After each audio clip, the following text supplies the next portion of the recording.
Parapan from Bangkok, Thailand.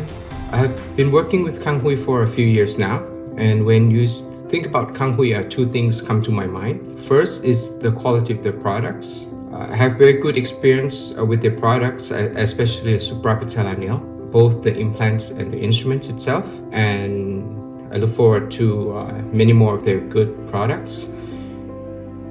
Tôi tên là Bùi Văn Hào, hiện tại đang là giám đốc ngành hàng chấn thương chỉnh hình của công ty An Phú Mỹ tại Hà Nội, Việt Nam, và cũng là một bệnh nhân đã sử dụng nhãn hàng Kanghui.